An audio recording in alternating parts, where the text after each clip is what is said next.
أعوذ بالله من الشيطان الرجيم بسم الله الرحمن الرحيم السلام عليكم ورحمة الله وبركاته الحمد لله رب العالمين والصلاة والسلام على أشرف الأنبياء والمرسلين وعلى آله وصحبه أجمعين سبحانك لا علم لنا إلا ما علمتنا إنك أنت العليم الحكيم رب اشرح لي صدري ويسر لي أمري واحلل عقدة من لساني يفقهوا قولي يا معلم إبراهيم الحكمة علمنا يا مفهم سليمان فهمنا ففهمناها سليمان وكلا آتينا حكما وعلما وسخرنا مع داود الجبال يسبحنا والطير كنا فاعلين يا رب سليمان ويا رب إبراهيم ويا رب موسى وعيسى ويا رب محمد صلى الله عليه وسلم أخرجنا من ظلمات الجهل والنسيان برحمتك يا أرحم الراحمين اللهم زدنا علما وارزقنا فهما برحمتك يا أرحم الراحمين اللهم نورنا بنور علمك وأبعدنا النسيان برحمتك يا أرحم الراحمين اللهم ارزقنا فهم النبيين وحفظ المرسلين وإلحام الملائكة المقربين برحمتك يا أرحم الراحمين والحمد لله رب Alhamdulillah, sama-sama kita memanjatkan kesyukuran kepada Allah SWT. Keizinan daripada Allah Ta'ala, hari ini kita ditemukan lagi untuk kita teruskan dalam Riyadhus Salihin jilid yang kedua, bab berbuat baik, iaitu berbakti kepada kedua ibu bapa dan memelihara hubungan silaturahim. Jadi bab ni di antara bab yang panjang juga yang dibahaskan tentang kewajipan sebagai seorang anak kepada kedua ibu bapa. Hadis yang panjang. InsyaAllah hari ini kita sambung pada muka surat 235 daripada suratul Luqman. Surah Luqman, Allah Ta'ala berfirman, A'udzu billahi minasyaitonir rajim. ووصينا الإنسان بوالديه حملته أمه وحنا على وحن وفصاله في عامين أن اشكر لي ولوالديك. Surah Luqman, Allah Subhanahu wa taala berfirman yang bermaksud, dan kami wajibkan manusia berbuat baik kepada kedua-dua ibu bapanya. Ibunya telah mengandungkan dengan menanggung kelemahan demi kelemahan, iaitu dari awal mengandung hingga akhir menyusunya, dan tempoh menceraikan susunya ialah dalam masa 2 tahun. Dengan yang demikian, bersyukurlah kepadaku dan kepada kedua-dua ibu bapamu. Jadi ibu ayah yang dirahmati Allah Subhanahu wa taala, satu daripada firman Allah Subhanahu wa taala dalam surah Luqman ayat 14. Allah mewajibkan ke atas manusia supaya kita ini berbuat baik kepada ibu bapa kita. Ini perintah daripada Allah Subhanahu wa taala. Bukan hukumnya sunat, bukan hukumnya harus, tetapi Allah menyatakan wajib. Wajib maksudnya kena buatlah. Kalau tak buat, berdosa. Jadi kalau seandainya tak melakukan kebaikan kepada kedua ibu bapa, hukumnya adalah derhaka. Kalau seandainya dah derhaka, sia-sialah kehidupan manusia di atas muka bumi ini. Kenapa? Sebab Allah Ta'ala bagi tahu ibu kita ni yang telah mengandungkan dengan menanggung kelemahan, rintangan daripada mula-mula mengandung sampailah melahirkan. Daripada mula benih itu masuk, maka perubahan hormon pada seorang ibu. Jadi banyak benda yang terpaksa ditanggung. Terkadang ibu-ibu tak boleh menerima. Bukan tak boleh menerima ke atas kandungan, tapi perasaan masa tu bercampur baur. Baru beberapa minggu dia dah fikir keadaan yang akan datang, yang ketika mana nak bersalin. Tapi itulah anugerah daripada Allah Ta'ala yang diberikan pada seorang ibu. Terletaknya benih di dalam rahim. Rahim ni adalah maksudnya kasih sayang. Jadi itulah Allah berikan kepada seorang ibu. Dia kena tanggung. Banyak benda terpaksa ditanggung. Ada yang tak boleh menanggung, sehingga kan ada yang sampai nak bunuh diri pun ada. Ada di antara tak boleh menerima hakikat yang dia ini mengandung. Inilah ibu-ibu terpaksa tanggung. Benih masuk saja, seminggu, 2 minggu, 3 minggu, sampailah sebulan, 2 bulan, malahan alahan-alahan diterima. Tak boleh dekat pada suami dia, tak boleh bau minyak, tak boleh bau sabun, malahan tak boleh bau pakaian. Dia tengok suami dia, dia dah muntah dah. Muntah dia bukannya sekali, tak, tiap-tiap hari. Alahan yang teruk tiap-tiap hari, sampailah muntah, air masam tu keluar. Ditanggung oleh ibu. Jarang bapa yang menerima alahan. Tapi ada yang isteri mengandung, suami yang alahan. Alahan, suami dia yang pening kepala, kat sekolah dia termenung je, macam dia mengandung. Tapi dia tak mengandung, isteri dia mengandung. Isteri dia boleh makan, dia balon apa dia nak makan, tapi suami dia tengok je. Tengok nasi ayam pun tak boleh. Kau kenapa? Tak tahulah, dia kata. Aku tengok aku lawyer. Sampailah satu peringkat, biasanya dah sampai 6 ke 7 bulan, barulah dia kata keadaan dia stabil. Terpaksa dia bawa kandungan ke hulu ke hilir. Ke hulu ke hilir bawa, dia tak pernah tinggal. Tiap-tiap hari dia terusap di perut dia. Kenapa? Di situlah ada zuriat. Sebab itulah suami-suami bila isteri mengandung, kena pegang perut tu. Pegang perut isteri. Tengok wajah isteri, kesian kat dia. Kalau isteri tu badan besar tak apa. Ini pula isteri jenis Allah, macam tiang telefon ni. Lepas tu bawa kandungan pula. Ya Rabbi.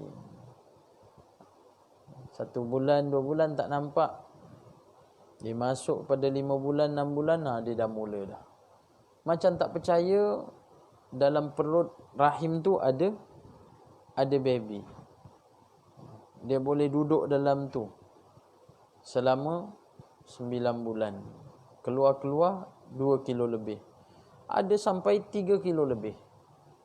Ada sampai 4 kilo. Ibu-ibu terpaksa bawa ke hulu ke hilir. Pergi tandas dibawa, keluar tandas pun dibawa. Shopping dah tentulah dibawa. Bawa kandung baby tu. Pergi kat Ion, pergi kat Tesco, buat apa? Cari baju. Untuk siapa? Untuk baby. Kalau suruh bagi ayah belikan, ayah boleh beli, tapi ada je yang tak kena. Isteri kot sekali. Tengok, scan dulu.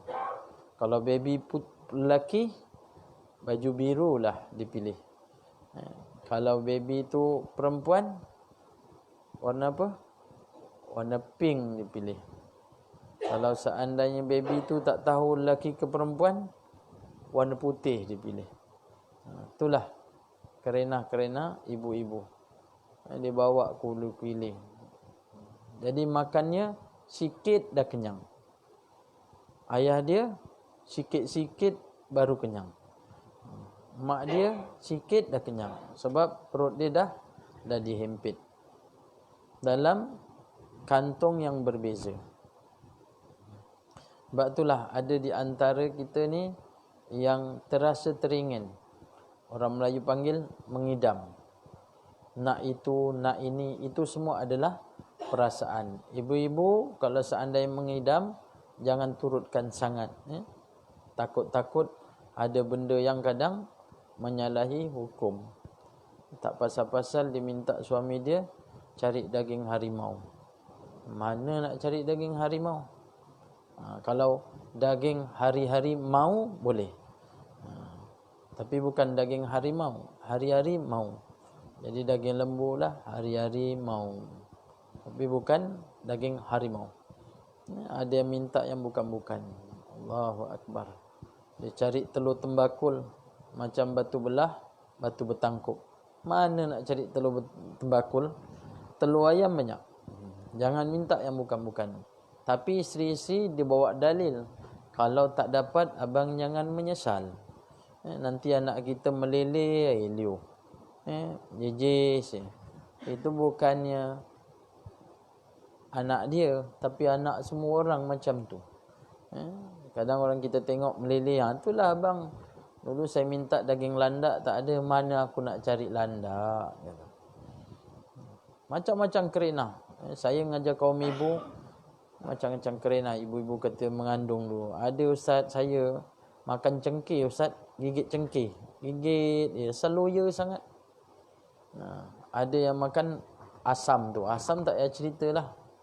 Ada yang makan Gaviscon. Setiap hari Gaviscon sebab perut sentiasa kembung. Itu yang kadang efek kepada baby. Ada yang minum air soya je. Sebab apa? Harap-harap anak dia putih melepak. Tapi ayah dia gelap. Mak dia lagi gelap. Keluar-keluar metalik anaknya. Tapi air soya dekat berkatun. Tapi itu kan kehendak Allah Ta'ala. Kan ada orang yang ibu dia gelap, mak dia gelap, anak dia macam Mak Saleh. Bapak dia pandang, ni betul ke anak kita ni? Siapa lagi bang? Saya sebenarnya saya berkenan dengan Mak Saleh tu jual. Dia jual kat kat shopping tu, saya terpandang handsome. Rupanya kenan ni ada anak ni. Benarnya tuan-tuan tu ketentuan Allah. Nabi SAW dah jawabkan. Dah jawabkan kenapa anak tu kadang rupa kepada kita. Dijawabkan bila pertanyaan daripada siapa? Abdullah bin Salam. Saya dah cerita dulu. Ni tak payah ulang-ulang cerita tu. Jadi itu di antara kandungan daripada seorang ibu. Dia tanggung ke mana-mana dia bawa. Jadi Allah bagi tahu kat sini bahawa sesungguhnya dia menanggung kelemahan demi kelemahan dari awal mengandung hinggalah menyusukan. Sebab itulah dikatakan bahawa ada 3 perkara pada ibu tidak ada pada ayah. Apa yang pertama? Mengandung. Kalau seandainya berkahwin saja, pasti isteri yang akan mengandung. Kesakitan dia akan tanggung. Dia bawa 9 bulan, dia tanggung. Bersalin, dia tanggung. Sakit tak? Sakit. Sebab dia masa tu mempertaruhkan nyawa. Ayah dia sakit tak? Ayahnya tak sakit. Duduk kat luar hospital, duduk kat kerusi, pegang telefon, main WhatsApp. Kalau tak main WhatsApp, dia main game. Isteri kat dalam tu keluar daripada keluar air mentuban ataupun keluar darah. Keluar darah tu sampai daripada pagi sampai pukul 12 tu berapa jam. Nak tunggu dia buka, tunggu lagi buka, sampailah buka tu. Dah buka barulah doktor suruh bersalin.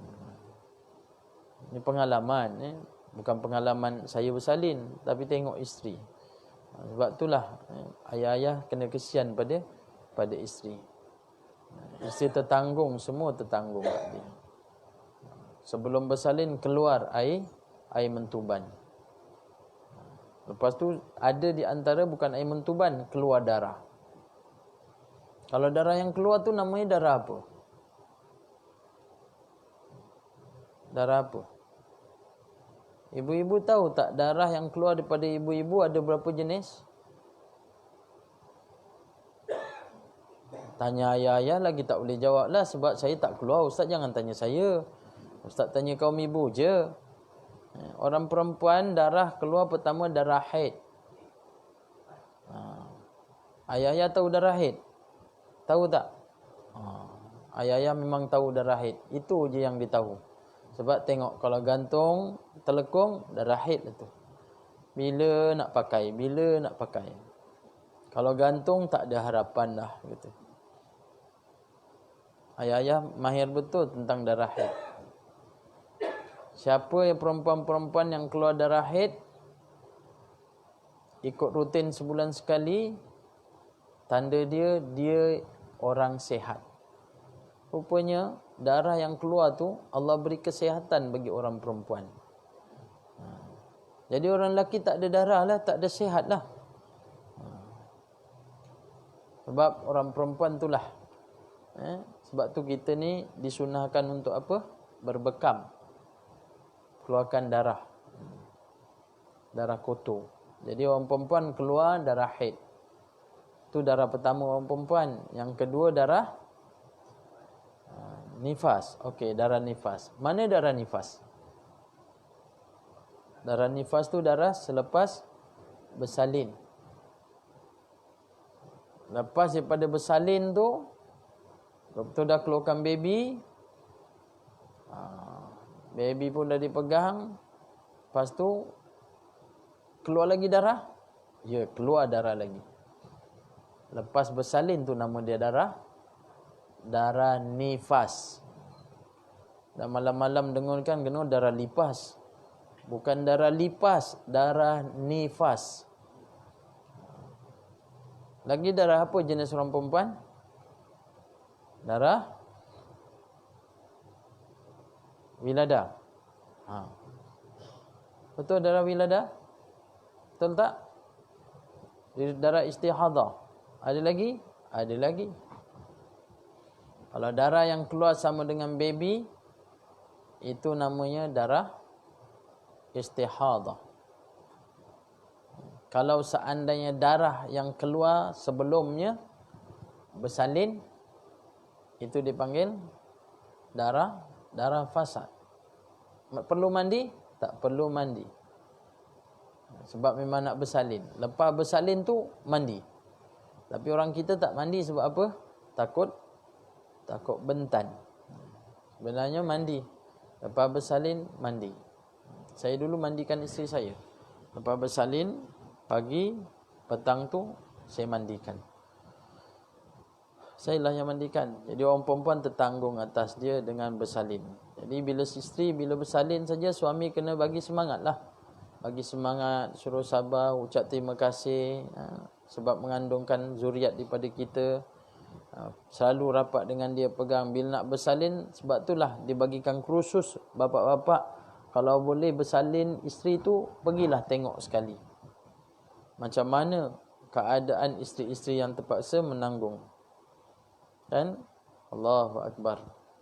Dibaringkan ke atas katil. Keadaan kaki yang disangkutkan di sebelah besi, kiri kanan. Allahu Akbar. Kiri kanan dia ada cabang dia. Ada cabang, letakkan kaki gantung tu. Dan macam gantung kaki lembu nak potong. Sungguh. Sebab tu tengok isteri kesian. Doktor pun tengok. Tapi sebelum tu dia tengok dulu. Bila dah mentuban keluar, masa itulah doktor akan arahkan nurse tengok. Sekejap-kejap tengok. Sebab sakit dia mula-mula berjarak. Mula-mula 45 minit. Setengah jam kemudian, dia turun 40 minit, 35, 30. Sampai satu tahap, dia dah gesa sangat tu. Masa tu dia tengok. Dah buka. Berapa cm.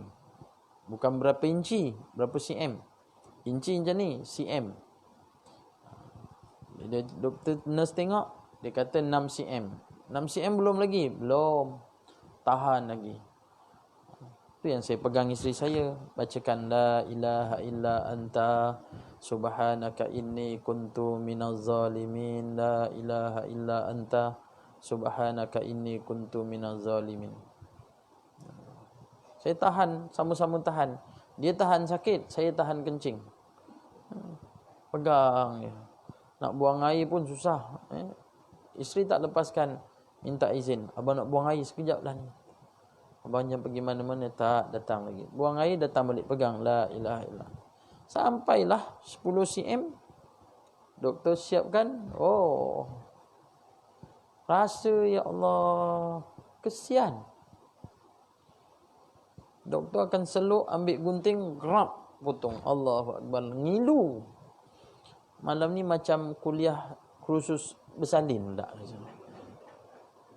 Tapi itulah hakikatnya, nak bagi tahu kat kaum bapa, itulah pengorbanan seorang ibu. Sebab itulah dia suruh buat baik dengan ibu kita. Kita ni dalam keadaan usia sekarang ada ibu, kita kena buat baik dengan ibu kita. Dahlah dipotong bukan satu lapisan, 2 lapisan. Rahim tu, yang luar yang dalam dipotong. Dah potong, ingat dah sudah. Lepas tu disuruh push lagi. Kalau mak bidan dia kata apa? Teran. Kalau doktor, dia cakap bahasa Inggeris, push. Saya pegang tangan isteri saya, la ilaha illa anta subhanaka inni kuntu. Doktor kata push, saya pun ikut push. La ilaha illa anta subhanaka. Nas pun tengok, ni siapa nak bersalin? Susah pegang ni, pegang handle tu. Dah macam bawa kapal terbang dah. Pegang, push, tarik. Ya.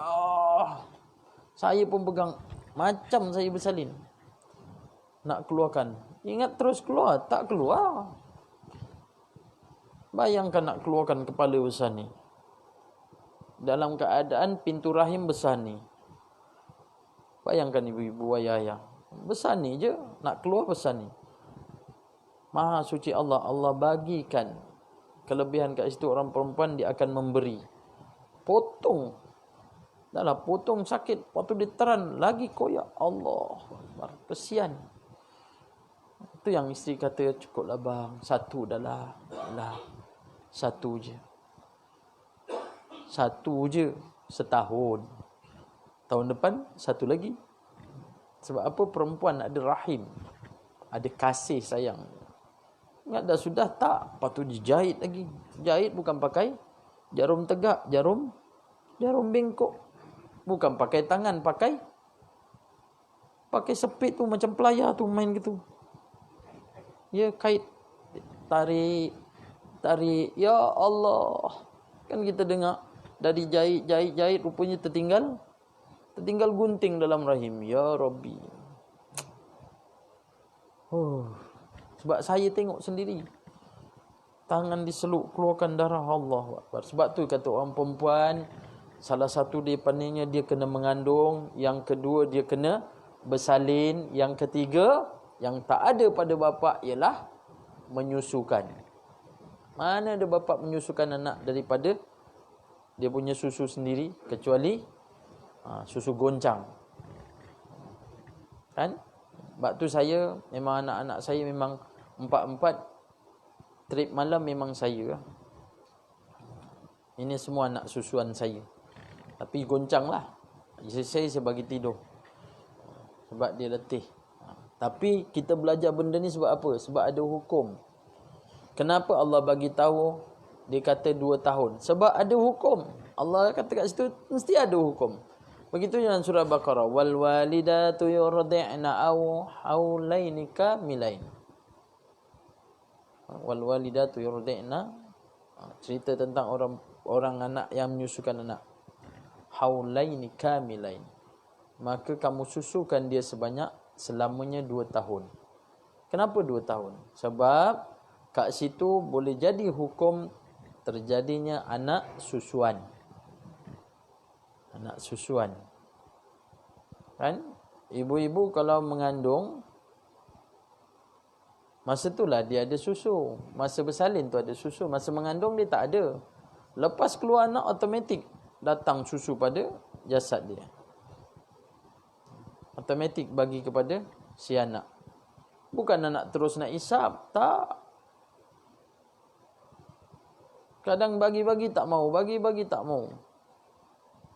Ibu kena tanggung. Ayah tak tanggung.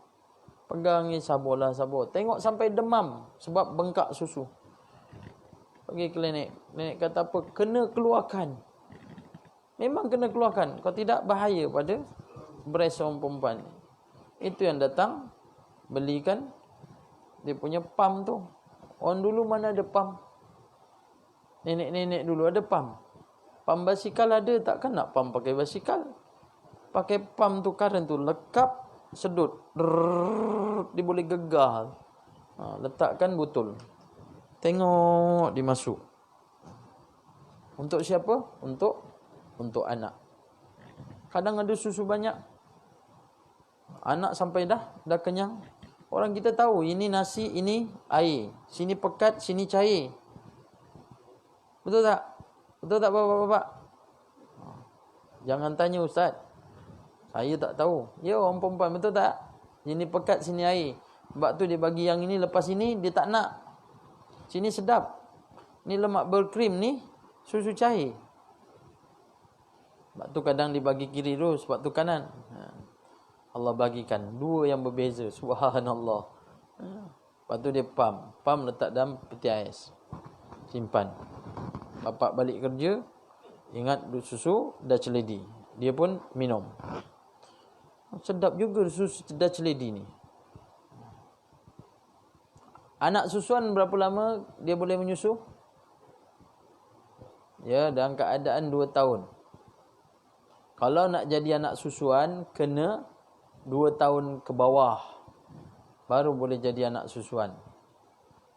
Kalau dah 3 tahun ambil anak, angkat, nak jadikan anak susuan, dia bagi susu badan dia, maka dia bukan anak susuan. Syarat 2 tahun ke bawah. Dan 2 tahun ke bawah pula, syarat dia juga yang kedua, dia kena minum sampai kenyang. Berapa kali kenyang? Berapa kali kenyang? 5 kali kenyang. Bukan ni bagi isap nyam, lepas tu lepaskan. 1, bagi lagi. Sap. 2. Dalam kandungan pegang tu. 3, 4, 5. Tak. Sekali dia minum sampai kenyang. Besok bagi lagi 2 kali. Lusa bagi lagi 3 kali. Syarat dia 5 kali menang dan belum 2 tahun. Sebab tu kadang orang tanya, kalau seandainya suami terminum ustaz, dia minum, dia ingat dah seledi, dia pun goncang-goncang, dia pun minum. Isteri cari botol susu tak ada, dia masukkan dalam cawan. Dia masukkan dalam cawan, letak dalam peti ais. Suami tengok, susu air ni susu apa ni, susu kambing. Dia pun ambil Milo, dia pun masukkan, godak, dia pun minum. Sedap susu ni. Memanglah sedap, susu awal ibu. Lepas tu tengok besok ada lagi. Tak minum lagi, dia pun minum. 5 kali kenyang. Suami jadi anak apa? Anak susuan. Boleh jadi anak susuan? Tak boleh. Sebab apa? Suami dah berjanggut, dah bermisai 2 tahun. Benda 20 tahun lagi hidup. Bukannya 2 tahun, umur 2 tahun. Tak. Dia syarat 2. Walaupun dia 5 kali kenyang. Lepas tu tunggu lagi. Tak ada lagi buat ni. Itu susu saya bang. Allah. Kalau kita tak belajar, tak ke pening. Abang minum dah dekat 5 cawan. Sendawa kenyang tu sampai pagi kata. Abang, mulai hari ni abang anak susuan saya. Haram kita berkahwin bang. Abang tidur luar, saya tidur dalam. Sebab tu Allah bagi tahu 2 tahun. Mesti ada kat situ, ada di sebalik hikmah yang kita kena belajar. Seorang perempuan. Dan tempoh menceraikan susunya ialah dalam masa 2 tahun. Sebab tu nak jadikan kesempurnaan anak bila menyusu, 2 tahun ceraikan. Tapi dia tak nak cerai ustaz. Dia nak juga. Kesian tak? Ibu-ibu kesian tak? Kesian kat siapa?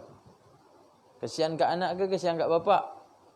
Kasihan anak kan, dia nak nyusu.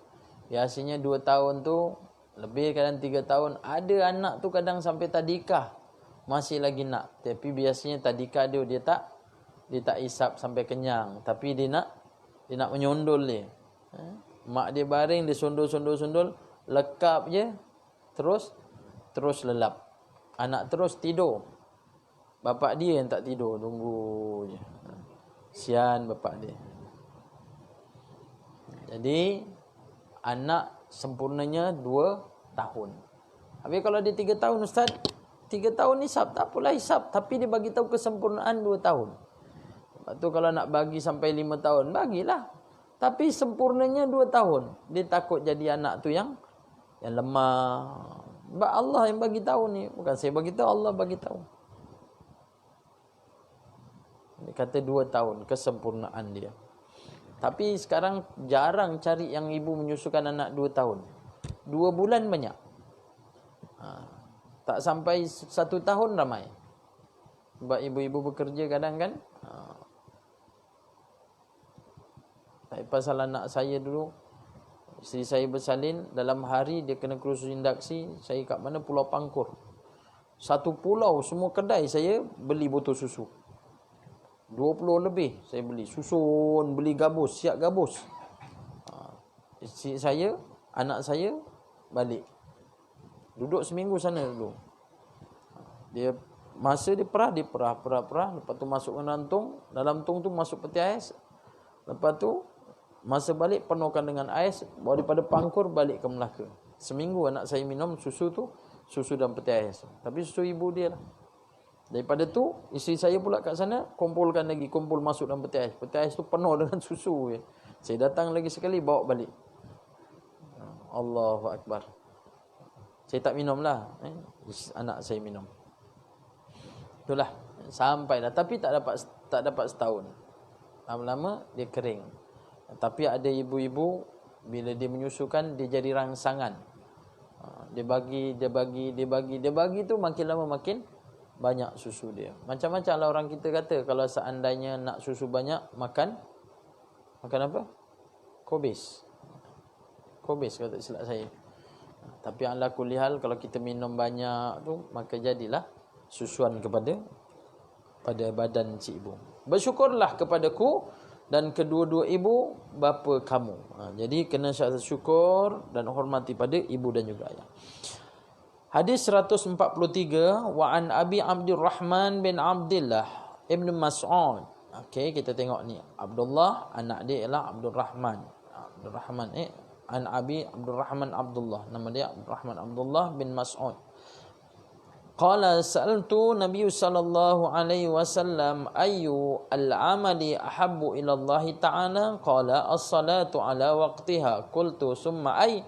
Qala birrul walidain. Qultu summa ay? Qala al-jihadu fi sabilillah. Muttafaqun alaih. Daripada Abdurrahman Abdullah bin Mas'ud radhiyallahu an katanya, aku bertanya kepada Nabi sallallahu alaihi wasallam, apakah amalan yang paling Allah Taala suka? Jawab Nabi sallallahu alaihi wasallam, mengerjakan solat dalam waktunya. Tu Nabi bagi tahu. Sampai waktu terus solat. Allah paling suka, kata Nabi sallallahu alaihi wasallam.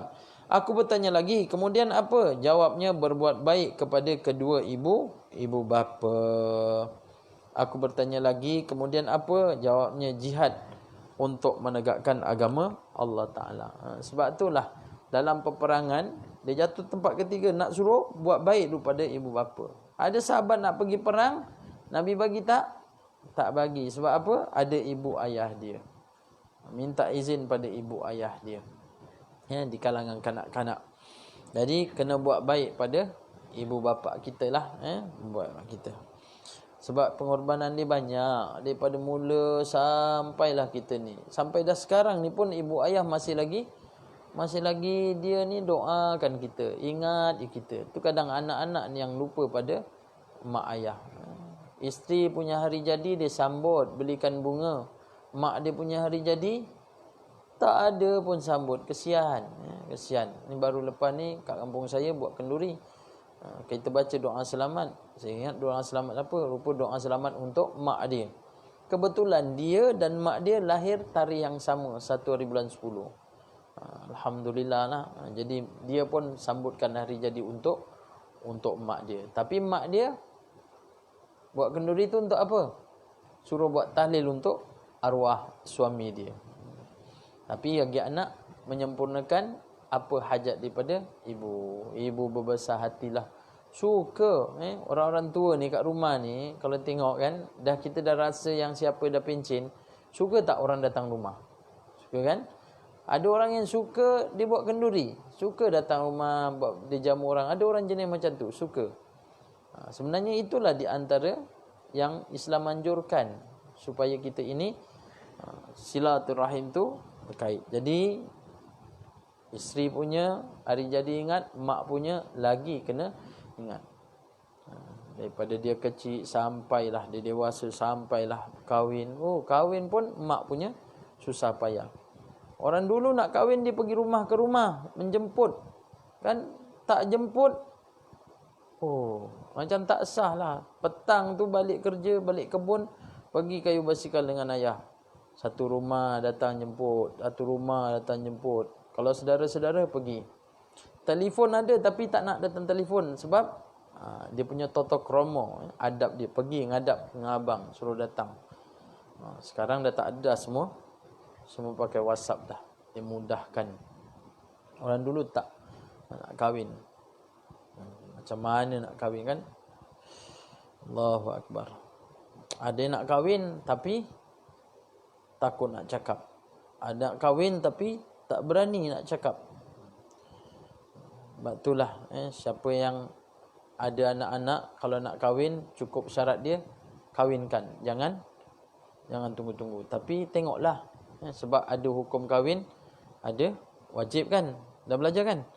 Wajib lagi. Apa hukum kahwin? Sunat. Hukum kahwin sunat. Kalau kahwin dapat pahala, tak kahwin tak dapat apa-apa. Hukum kahwin ibu-ibu ayah-ayah dia ada 5. Saya dah terangkan tak? Hukum kahwin belum? Hukum kahwin ada 5. Pertama, sunat. Kedua, wajib. Ketiga, haram. Keempat, harus. Kelima, makruh. Hukum kahwin pun ada 5. Bila sunat? Bila kita ada nafkah. Dah ada nafkah, dah mampu dan ingin berkahwin, maka jangan tunggu lagi, kahwinkan dia. Kalau dia dah ada kemampuan bagi dia lah.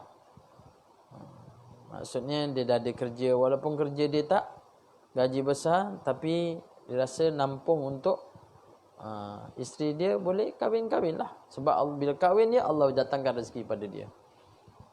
Dah mampu dan dia nak kahwin, sunat kat situ. Yang kedua, datang hukum wajib. Apa datang hukum wajib? Bila dia ini tak mampu tapi nak kahwin, wajib kena kahwin juga. Carilah kemampuan bagi dia. Kalau dia dah mampu, lepas tu memang dah tak sabar nak kahwin, wajib. Sebab apa? Sebab dia tengok kambing pun nampak minah. Faham? Dia tengok kambing lama tu, lawa kambing tu. Ni kacau. Bila katalah kambing tu lawa, maka wajib dia kena kahwin. Kalau tidak nanti kambing pun jadi pening. Apa hal si Mamat dipandang aku lama? Takut aku tengok, dia kata. Dia pergi kat kambing tu, dia pun duduk atas kambing tu. Kambing tu pun pelik. Apa hal ni, kata. Tak senonoh, dia lari. Maka hukum dia adalah wajib. Hukum haram? Ada kahwin hukum haram? Ada. Kalau sekiranya dia nak berkahwin, ada niat untuk menganiaya isteri dia, haram dia kahwin. Dia jatuh hati dengan minah, Dia ajak Mina kahwin. Mina kata nanti dululah. Tapi nanti dulu awak suka saya tak? Saya suka abang. Wah. Sebab tu kalau ada orang bercakap di antara lelaki uda dan dara, apa yang dimaksudkan dengan tunang, apa maksud bertunang, apa hukum bertunang, apa hukum bertunang? Boleh tak kiranya dia tak bertunang terus kahwin? Boleh. Hukum bertunang tu adat dan disyariatkan. Tapi macam mana kalau seandainya dia bertunang, ibu ayah tak tahu, kalau seandainya dia dah berjanji, dia kata aku suka kat awak, boleh tak awak ni jadi isteri saya nanti? Dia kata boleh, saya pun suka kat awak. Maka terikat sebenarnya dengan ikatan pertunangan. Sebenarnya macam tu, tapi kita dengan adat. Dia kena ada merisik, dia kena ada pertunangan. Sekarang pula dengan sidang kan, dia ada satu lagi form. Dia punya borang dia. Nyatakan bahawa anak buah saya telah bertunang. Maka tak boleh siapa-siapa untuk masuk. Tapi ikut hukum, kalau kata setuju, maka bertunanglah dia tu sebenarnya. Kalau dah tunang orang, tak boleh orang lain datang nak masuk. Hukum haram. Rampas tunang orang, haram. Tapi orang kita, apa kata? Selagi dia belum nikah, belum jadi milik. Sebab apa? Dia nak ambil. Inilah. Si Minah ni, dia suka dengan si Mamat. Mamat pun suka. Tapi itulah, nak buat macam mana? Mamat bawa Honda Cup, lampu bulat 70. Itu pun tongkat stand 1 tak ada, tinggal tongkat 2. Bila naik bukit dia, kena pakai gear 1.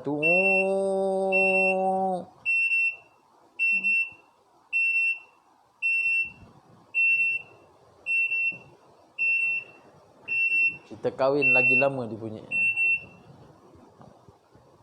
Akhirnya tunggu datang Mercedes datang meminang. Mina pilih Mercedes ke Honda Cup? Mercedes. Tengok yang Mercedes keluar lagi lawa, handsome pula. Aduh. Dah ada Mercedes, muka handsome, putih pula tu. Wah, tengok si Mamat dah lah Honda Cup, muka rambut tercacat, kulit tengok macam berkarat pun dia. Akhirnya dia kahwin dengan Mercedes. Tunang minggu ni, minggu depan aksiden meninggal. Mamat tu dah hampa lah sebab dah bertunang dengan Mercedes tu. Bukan bertunang dengan Mercedes, orang yang buat Mercedes tu. Dia pun rasa geram lah, sampai hati awak tinggalkan saya masa mula bertunang. Saya tak boleh buat apa-apa sebab itu pilihan mak, pilihan ayah.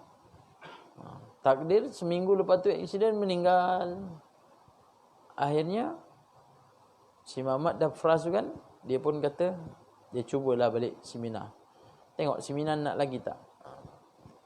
Tapi rupanya si Mina nak lagi. Tapi hati Mamat dah geram. Kau ingat apa? Aku ni apa? Tong sampah.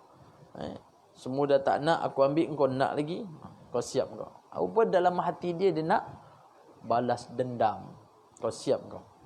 Dia kahwin, dia aniaya bini dia. Ada tak orang perempuan kena aniaya bini dengan suami? Ada. Cemburu, sebab cemburu. Ramai sebab cemburu. Dia pukul isteri dia. Tapi isteri pun kena jagalah. Kalau alumni ke apa, kawan-kawan reunion ke, janganlah simpan gambar-gambar tu. Tengok Pak Wu lama masa sekolah, suami marah. Jangan simpan. Sekarang yang ada pada suami je. Ibu-ibu syurga kat suami. Jangan. Tapi tu ada bergaduh macam tu. Subhanallah. Dia pukul isteri dia, dia lanyak isteri dia. Ada yang kena tendang, ada yang kena sepak. Kesian. Cuba ingat balik masa dia bersalin tu. Kesian. Tapi berlaku macam tu. Tu hukumnya adalah haram. Sunat, wajib, haram. Yang harus dia mampu dan tak sampai kepada hukum wajib pada dia. Maksudnya dia tengok kambing tu memang kambing lah. Apa lagi tengok kebau, memang kebau. Tapi kalau yang pandang kebau kambing tu jadi minang, tu wajib. Dia tengok memang kebau. Dia tak ada rasa apalah. Kalau dia tengok perempuan pun biasa je. Dia tengok lawa. Jadi kalau bagi dia masa tu haruslah. Dia tak ada dah beri keinginan sangat. Tapi kalau dia suruh kahwin, kahwinlah. Harus bagi dia. Bila dah kahwin, alhamdulillah. Baru dia kata menyesal aku tak kahwin awal. Ada juga yang macam tu. Itu hukum harus. Hukum makruh ni dengar betul-betul. Hukum makruh macam mana? Dia ini mampu. Tapi macam tak ada perasaan. Ni susah sikit ni. Jadi yang perempuan excited dengar kata kahwin, gembira sungguh. Tapi yang lelaki ni biasa je. Bila nak dikahwinkan, tujuan kahwin pun tanya sebab apa? Tengok orang kahwin, saya pun kahwin lah, kata. Ini kacau ni. Sebab lepas daripada dia nikah, dia kena duduk dengan isteri dia kan. Jadi isteri ni bila ada suami, gembira tak? Ibu-ibu masa ada suami, gembira tak? Cuba flashback balik, ingat-ingat. Gembira tak? Gembira kan? Bagi mana-mana semua ada suami. Rasa diri tu terselamat lah. Walaupun pergi pasar malam kan, rasa terselamat. Bukan terselamat pasal apa? Pasal duit. Terselamat duit aku, laki aku bayar. Itu sungguh. Orang perempuan dengan alahan. Sebab tu kata orang perempuan banyak alahan. Tapi ada satu yang dia tak alahan. Apa dia? Kasih duit. Tak ada. Orang perempuan kalau dia alahan bagi duit, ada terus muntah. Tak ada. Pernah tengok tak? Pernah tak tengok jumpa isteri, alahan dia tak boleh tengok duit? Ada? Tak ada kan? Saya tak pernah jumpa lah. Walaupun nampak gambar tu bukan gambar suami dia. Tengok gambar tu kan, tak muntah. Tapi tengok suami dia muntah. Gambar gubernur tu kan. Bila isteri kalau seandainya dah kahwin, dia kendak suami. Tapi duduk sebelah suami dia duduk diam, tengok TV. Abang tengok apa? Tengok berita. Abang sihat? Sihat. Isteri tu pegang tangan suami. Kalau isteri pegang tu tanda apa? Kasih sayang. Iyalah kasih sayang. Lembut tangan abang kan? Pakai lotion. Ini suami yang tak ada, macam tak ada perasaan. Hari ni hari apa bang? Kau dah lupa ke? Hari ni kan hari Khamis. Bang, hujan kat luar bang. Lagi petang tadi. Aduh, isteri kata, laki aku memang demam betul ni.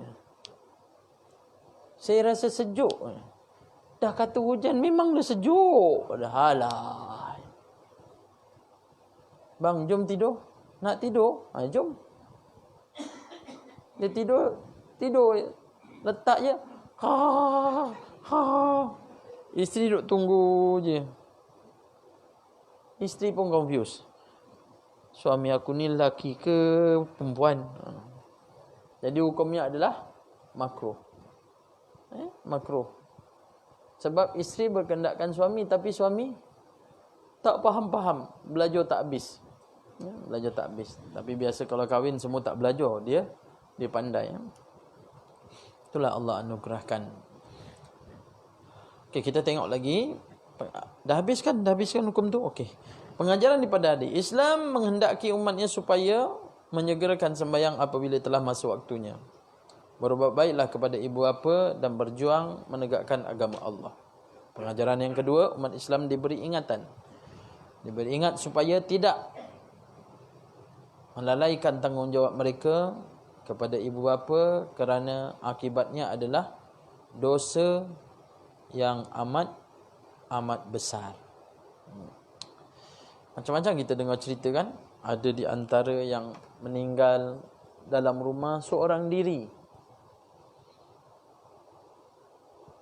Sebulan baru tahu mak dia dah meninggal. Masuk rumah tengok tinggal apa? Tengkorak aja. Dapat tak WhatsApp tu?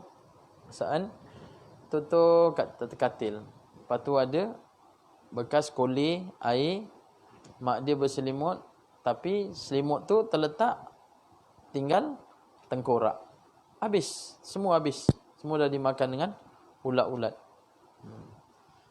Mayat manusia ni paling busuk. Bila dah meletup tu habislah. Jadi semua ulat-ulat makan. 3 hari pop dah pecah dah. 3 hari dah pecah dah. Sebulan tinggalkan tengok jenazah seorang ibu, tapi tak ada siapa yang mengetahui dia. Anak-anak pun tak balik tengok. Ada di antara yang orang meninggal seorang diri. Ada seorang tu dia tak kahwin, seorang diri juga meninggal. Semua tak sedar. Semua tak sedar. Ada anak buah pun bagi salam, dia duduk rumah seorang, bagi salam, hantarkan makanan, pun tak sedar. Tapi masa dia meninggal tu atas tilam lah buah. Tapi sebelah tilam tu memang ada Quran lah, Quran terbuka. Dia ni tak berapa sihat, dia tak berapa sihat. Jadi dia sampai meninggal ada Quran terbuka, tapi dia tu dah meninggal beberapa hari sebab bau dia. Dapat diketahui bau dia. Kewajipan tulen terhadap Allah Subhanahu Wa Taala yang paling afdal selepas 2 kalimah syahadat ialah sembahyang. Kewajipan terhadap manusia yang paling afdal ialah berbakti kepada ibu bapa. Jenis pengurniaan yang paling afdal ialah jihad. Kerana jihad adalah wasilah dan cara untuk memelihara hak Allah dan hak manusia. Tu ada 3 tu di antara yang paling afdal selepas kalimah syahadah ialah solat. Sebab tu rukun kepada Islam, pertama mengucap 2 kalimah syahadah, yang kedua mendirikan solat. Iman ad-din, yang kepada agama adalah solat. Solatlah. Seterusnya pada ibu bapa yang paling afdal adalah jaga ibu bapa kita. Di antara tali Allah dan tali manusia, jihad, ikut menegakkan agama Allah Ta'ala. Dan yang terakhir disebut biwalidain, beserta dengan sembahyang, menunjukkan ia sangat penting untuk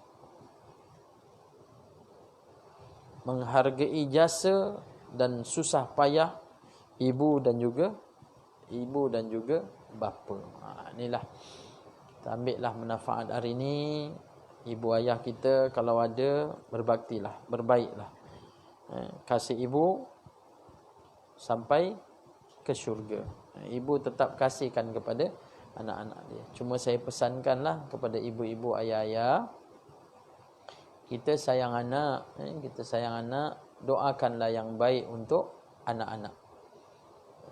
Walaupun ibu-ibu marah, janganlah sampai anak ni berdosa. Mohon pada Allah Ta'ala, mudah-mudahan janganlah sampai anak kita ini menanggung dosa. Kenapa jadi macam tu? Sebab ada di antara ibu ayah ni, bila dah tua, itulah ujian kepada anak-anak. Ramai macam tu. Masa mak muda, ayah muda, anak boleh bertaut. Tapi bila ayah dah tua, mak dah tua, semua menolak. Kesian. Dapat anak yang berebut nak jaga mak dia. Alhamdulillah. Beruntunglah ibu-ibu, ayah-ayah macam tu. Tapi kebanyakannya susah. Yang dia nak jaga. Mungkin dia boleh jaga sekejap, Lepas tu dia akan menjadi pergaduhan adik-beradik. Sebab apa? Sebab fikirkan pada diri dia. Saya nak kerja, macam-macam lah yang kita bawa kisah satu-satu. Tapi percayalah bahawa orang yang jaga ibu ayah dia tu, dialah di antara orang yang dapat pintu syurga, masuk syurga. Jadi ketentuan semua Allah Ta'ala. Allah yang menentukanlah, yang menentukan. Tapi doalah, jangan sampai anak-anak berdosa. Boleh datang dosa, boleh, sebab kita tua, kan? Tapi kita tengok ayah kita, ibu kita masa tua macam mana. Waktu datuk kita tua, macam mana ayah dan mak jaga, kan? Saya ingat lagi atuk saya, kalau makan memang dihidangkan satu dulang untuk atuk. Jaga betul. Ayah mak jaga betul. Sampailah atuk meninggal di rumah arwah ayah saya. Jadi ayah saya meninggal, anak-anak dia pun semua rapat, semua dekat. Itu dia kata bila teringatkan kematian ayah, memang tak boleh lupalah. Sebab ayah meninggal pun di atas riba saya. Bila mak meninggal, betul-betul depan saya, dekat katil hospital. Sedang baca Quran, mak pun nazak. Alhamdulillah, mudah-mudahanlah pemergian mak dan ayah pun perginya dalam keadaan baik. Jadi kita sebagai anak, buatlah yang baik kalau kita sayang pada mak ayah kita. Sayang macam mana? Kita buat baik ni, mak ayah kita dapat pahala. Kita datang masjid ni, mak ayah kita dapat pahala. Sebab itulah masjid kita jangan tinggalkan. Perkara yang baik kita jangan tinggalkan. Kesian bila dia duduk dalam kubur tu, kita tak tahu. Tapi kasihanlah. Sebab kita pun memang kita baca doa, ampunkan aku, kedua ibu bapa aku, dan kasihanilah kedua ibu bapa aku seperti mana mereka mengasihani kita masa kecil. Kan? Sungguh dia kesiankan kita. Kena nyamuk, dipukul nyamuk. Malam dia tak tidur, letakkan kelambu, jaga anak dia jangan ada nyamuk. Kita ialah. Sebab tu kesian pada ibu ayah. Mudah-mudahan ibu-ibu ayah-ayah kita jadilah anak yang soleh. Anak yang memberikan ketenangan kepada ibu dan ayah. Pesanan juga daripada saya, setiap hari jangan lupa bacakan Fatihah untuk ibu dan ayah kita. Jadi anak soleh. Dia tahu tak kat kubur? Tahu. Dia ambil bahagian dia apa yang didoakan oleh anak-anak dia. Nanti dikisahkan dia ni datang di alam kubur ni, dia pergi satu tempat, dia ambil habuan daripada doa orang-orang yang bagi. Kalau kita ni macam fisabilillah lah. Ada lori datang, okey, fisabilillah, datanglah siapa nak ambil. Jadi berebut-rebut semua ambil. Semua ambil berebut-rebut. Tapi yang dia ni ada anak yang soleh, dia ada lori khas. Yang ini ada nama-nama dia. Maka yang ada nama-nama ni pergi kat lori satu lagi, ambil khas dia punya. Dan dia lebih istimewa. Jadi orang yang berebut kat lori, yang ramai-ramai dengan yang satu ni, di dalam satu alam. Dia tanya, kenapa engkau dapat istimewa, aku ni kena rebut ramai-ramai? Sebab aku ini diberikan oleh orang yang ramai. Kan banyak kita doakan, wali jami'il muslimin wal muslimat. Bermakna umum, berebut-rebutlah. Tapi ada anak soleh, dia ada lori khas dia. Tapi tiba-tiba satu ketika, dia ini tak pergi kat lori khas, dia berebut sekali sama kat lori yang dulu. Kan tempat engkau kan sana? Dia kata dah tak ada dah nama aku kat situ. Sebab apa? Rupa anak dia pun dah sama-sama kembali ke alam akhirat. Itulah. Kita ni lah yang hidup, doakan pada mak ayah. Lapangkan kubur dia. Kalau kita doa seorang-seorang tengah malam tu ingat ayah ibu kan, kita menangis. Ya Allah, jangan kau siksa pada ibu aku, ya Allah, pada ayah aku, ya Allah. Kasihani, ya Allah. Andai ada pahala bagi dia, ya Allah, aku berikan segalanya untuk dia, ya Allah. Allah bagi kat kita ni kan, tubuh badan mak ayah. Kita hidup, mula-mula kecil pun susu daripada susu susu ibu kan. Jadi kita buat baik, ibu kita dapat, ayah kita dapat. Jadi insya-Allah kita tawakuf setakat tu dulu. Saya minta maaf banyak-banyak andai ada keterlanjuran kata-kata daripada saya. Yang baik semua datang daripada Allah, buruk daripada saya, hakikat daripada Allah Taala. Jadi saya doakan ibu-ibu, ayah-ayah, mudah-mudahan Allah berikan kesihatan, kita boleh beramal, buat ibadat semata-mata kerana mengabdikan diri kepada Allah Subhanahu wa taala. Dan ibu-ibu, ayah-ayah, doakanlah saya. Mudah-mudahan Allah berikan kesihatan. Allah Taala uji satu-satu sebenarnya sayang Allah Subhanahu wa taala pada hamba dia. Jadi saya pun doakan ibu-ibu mudah-mudahan sihat. Dan mudah-mudahan juga kita akan bersama-sama dalam syurga satu ketika nanti. Aku qauli hadza astaghfirullah li wa lakum subhanakallahumma wa bihamdika asyhadu an la ilaha illa anta astaghfiruka wa atubu ilaik. Bismillahirrahmanirrahim. Wal 'asri innal insana lafi khusr illa alladzina amanu wa 'amilus solihat wa tawasaw bil haqq wa tawasaw bis sabr. Alhamdulillahirabbil alamin. Wassalatu wassalamu ala asyrafil anbiya wal mursalin wa ala alihi wa sahbihi ajma'in. Allahumma ja'al jam'ana hadza jam'an marhuma wa tafarruqana min ba'di tafarruqan ma'suma. Allahumma afina min kulli bala'i dunya wa azabil akhirah wa syarrid dunya wa syarril akhirah. Wa ghafarallahu lana wa lakum ya karim rahmatika ya arhamar rahimin. Wa sallallahu ala sayyidina Muhammad wa ala alihi wa sahbihi wasallam. Alhamdulillahirabbil alamin. Assalamualaikum warahmatullahi wabarakatuh.